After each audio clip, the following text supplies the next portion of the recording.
Welcome to Islamic Life Coach School Podcast. Apply tools that you learn in this podcast and your life will be unrecognizably successful. Now your host, Dr. Kanwal Akhtar. Hello, you guys. Today we're recording episode number 9 here at Islamic Life Coach School, and I'm so excited. Today we're going to talk about scheduling in the priorities that we set from the last podcast. What? A schedule? Like in a calendar? Oh my god, that sounds so restricting. I know what you're thinking and where your lower brain is going with this. But believe me, by the end of this podcast, if I haven't made you a believer in scheduling, I've failed at my job. And I don't deliver at a subpar level.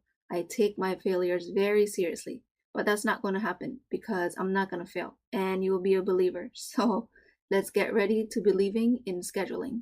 So throughout this podcast, you might find references to professional mothers, but whatever tools I teach as always apply to everyone.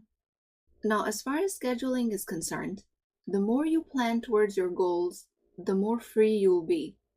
This is contrary to popular belief, because most frequently people believe that if you've scheduled an activity in, you'll be locked in and you won't have as much freedom. In reality, what I recommend is that you schedule in a free time, first and foremost. After that, you schedule in time for your activities towards your goals. That way, you'll be able to enjoy your free time without guilt. Yes, that guilt, that ever-present feeling that all of us have. You won't have that anymore. The lower brain screams bloody murder when you tell it to schedule the activities, when you tell it to follow a calendar, because it loves freedom and spontaneity. And it tells you don't fall for this trap. But if we've learned anything from our previous podcasts, it is that lower brain thoughts do not serve us 99.99% of the time. It is the prefrontal brain or higher brain thoughts that serve us. Now let's say you scheduled in a workout at 12 p.m. around your lunch break, and at the last minute you feel lazy and you want to skip this activity. Let me tell you that this is coming from the lower brain. When you schedule in an activity, you're working from a higher brain. But when the last minute comes, it's time to execute it, your lower brain takes over. In that moment, in that time of execution, you harness your lower brain by telling it that since it's in the calendar, I'm going to follow through. Let me give you some examples. Now, can you imagine you have a meeting at 8 a.m. with your boss and you tell him that you decided to sleep in instead and decided not to meet with him? I mean, you can't expect to have a job after that. Well, maybe you can expect to have a job after that, but you certainly won't have one. In this case, since you're not keeping your commitment with your boss, you're treating him as a second-class citizen, meaning you're not respecting his authority, his experience, and you're not honoring his time. Now imagine you're doing the same exact thing to yourself when you don't follow through to your commitment at the last minute. You won't do it to your boss, then why do you do it to yourself? You're essentially treating yourself as a second-class citizen.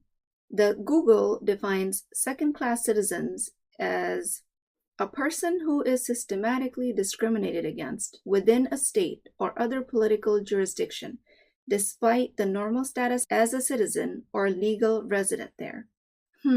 Discrimination. You are essentially discriminating against your higher brain. Wow. I bet you never thought about it like that. Do yourself a favor and don't discriminate against yourself. Granted, you're not going to get fired for not showing up for workout during your lunch break.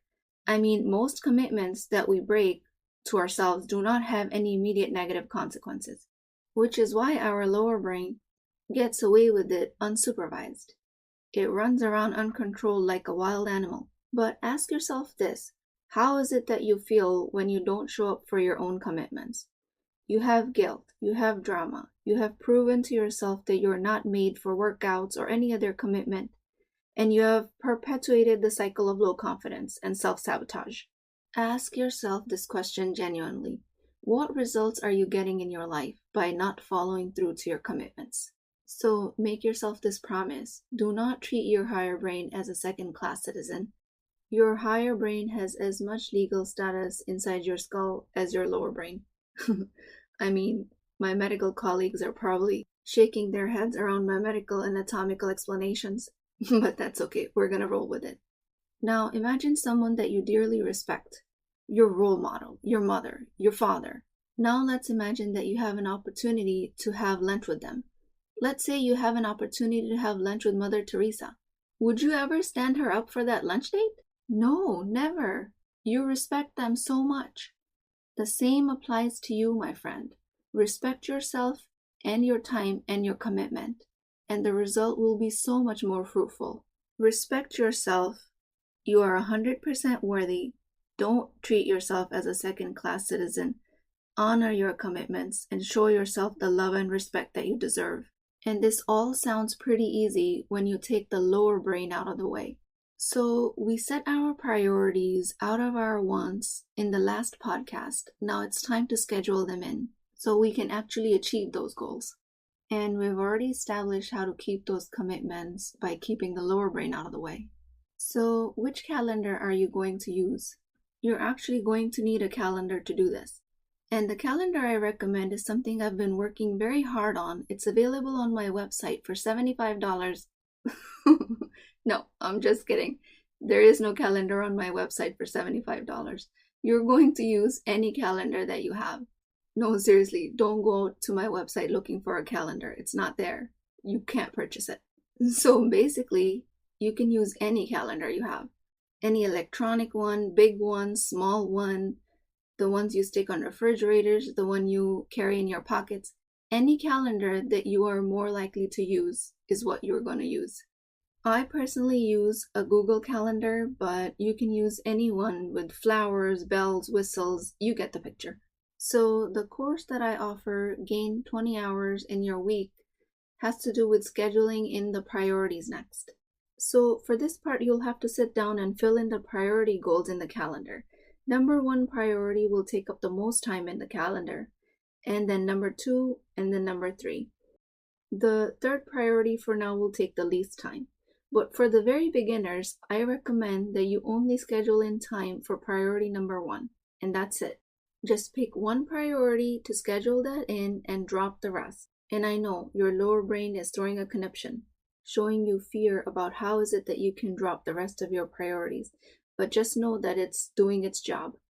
It's doing its job by keeping you comfortable, because as soon as you schedule in one priority, you are that much closer to achieving it.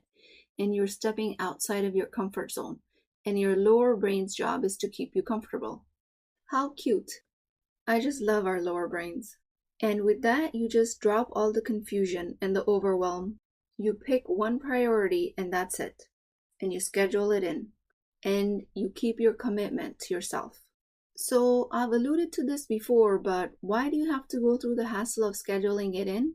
And that's because when you're scheduling something in, you're using your higher brain. And when time actually comes to execute on that plan, your lower brain takes over.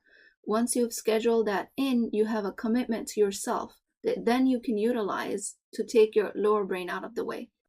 You will be less inclined to do last-minute, spur-of-the-moment things that are not in line with your goals.